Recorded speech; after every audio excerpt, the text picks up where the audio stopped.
Hello students, welcome to my channel Sandhya Sarkar classes. आज हम exercise 6.3 का क्वेश्चन नंबर 13 करेंगे। और क्वेश्चन नंबर 13 करने से पहले अगर आपने मेरे चैनल को सब्सक्राइब नहीं किया है तो प्लीज़ सब्सक्राइब कर दीजिए। और देखते हैं क्वेश्चन नंबर 13 में क्या करना है। चलिए, आपका जो सम है वो लिखा हुआ है, D is a point on the side B C of a triangle या ए बी सी ट्राइंगल में BC साइड पर D एक पॉइंट है। ठीक है, तो ये हम बना लेते हैं। क्योंकि आपके पास जो ट्राइंगल दिया हुआ है उन्होंने ऐसा नहीं कहा है कि आइसोसेलेस ट्राइंगल है या इक्विलेटरल ट्राइंगल है, तो आप जो है उसको स्केलन ट्राइंगल या फिर इस टाइप से बनाइए कि तीनों साइड्स जो है वो इक्वल ना हो। इससे आपको थोड़ा सा क्लियर रहेगा। जो फिगर है ये हो गया आपका एक ट्राइंगल। अब उन्होंने कहा है D is a point on the side BC। ये BC पॉइंट रख लेते हैं, BC साइड, ये A साइड लिख लेते हैं। अब उन्होंने कहा है D एक पॉइंट इस तरह से है कि ये वाला एंगल यानी कि ADC and ADC and BAC यानी ये वाला एंगल जितना है उसके बराबर ही ये वाला एंगल है। यानी ये जो D पॉइंट है वो ये वाला एंगल और ये वाला एंगल, देखिए यहाँ पर ADC यानी D पॉइंट ADC ये वाला एंगल एंड BAC ये वाला एंगल, ये दोनों इक्वल हैं। आपको ये प्रूव करना है। अब देखिए AC स्क्वायर या CA square equals to CB dot CD है। इसको देखकर आपको पता चल जाएगा कि CA स्क्वायर का मतलब CA डॉट CA होगा, यानी CA दो बार है यहाँ पर। तो साइड्स के जो रेशियोज हैं इस तरह से हैं कि अगर क्रॉस मल्टीप्लाई करें तो ये आ जाएगा। ये आपको इसको देखकर आपके दिमाग में आ जाना चाहिए कि साइड्स के रेशियो हैं जिनको कि अगर हम क्रॉस मल्टीप्लाई करें तो शायद ये आ जाए। अगर इतना सा आपको समझ में आता है तो आप क्या करेंगे कि आपको सिमिलर रेशियो, साइड्स के रेशियो लिखने के लिए आपको ट्राइंगल्स को सिमिलर प्रूव करना है। अब कौन कौन से ट्राइंगल्स ले ये बात आती है। जो दो एंगल्स इक्वल दिए हैं, कौन से एंगल इक्वल दिए हैं, ADC और BAC, ये दोनों एंगल इक्वल दिए हैं, तो इनसे रिलेटेड जो ट्राइंगल है उनको लीजिए। यानी D किसके अंदर है, D है ADC के अंदर। तो आप लिखेंगे इन ट्राइंगल ADC एंड दूसरा ट्राइंगल आप क्या लिखेंगे, BAC, ट्राइंगल BAC। आप देखें यहाँ पर जो D है और A है ये बीच में है, इसका मतलब है D जो है वो A के इक्वल है।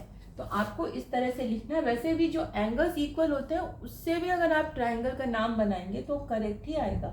इससे आपका कॉम्बिनेशन जो है साइड्स का, कोरिस्पॉन्डिंग साइड्स का कॉम्बिनेशन वो कभी भी गलत नहीं होगा। अब इसमें ये दोनों एंगल तो इक्वल है ही। Angle ADC equals to angle BAC, ये गिवन है। अब आप बाकी देखिए। हाँ, ट्राइंगल्स को सिमिलर प्रूव करने के लिए आपको रूल्स पता ही हैं। एक तो AAA होता है, एक होता है SSS, बट उसमें साइड्स के रेशियोज दिए होते हैं। तो यहाँ पे तो साइड्स का कोई रेशियो गिवन नहीं है, तो ऑब्वियसली हमें सिमिलर प्रूव करने के लिए AAA या फिर AA दोनों एक ही बात होते हैं, तो उस रूल का हेल्प लेना है। तो आपका एक एंगल तो इक्वल हो गया। दूसरा एंगल क्या है, क्या A B के इक्वल है, नहीं, वो हमें नहीं पता। क्या फिर तीसरा एंगल देखिए, क्या C C के इक्वल है, हाँ यस, क्योंकि C जो है वो इसका भी पार्ट है और C जो है इसका भी पार्ट है। तो आप लिखेंगे angle C equals to angle C।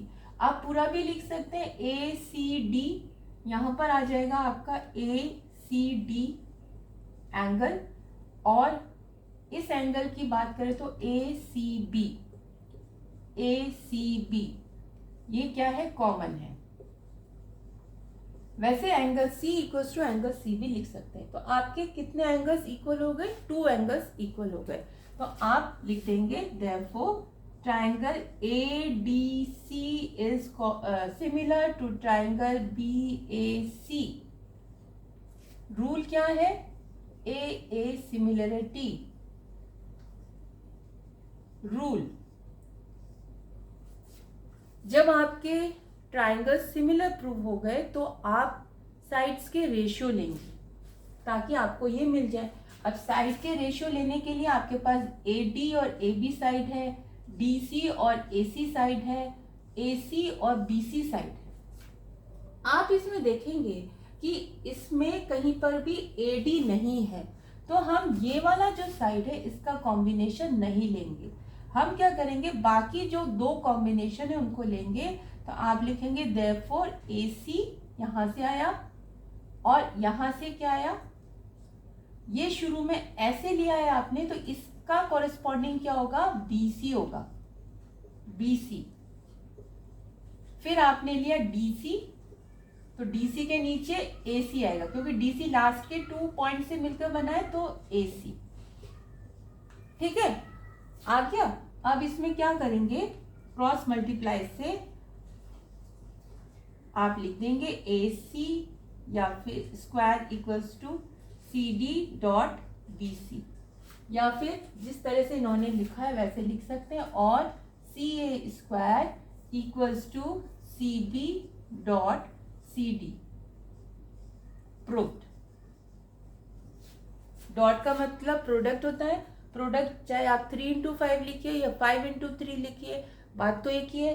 तो उसी तरह से CD डॉट BC हो या इस तरह से हो, ये इक्वल ही होगा।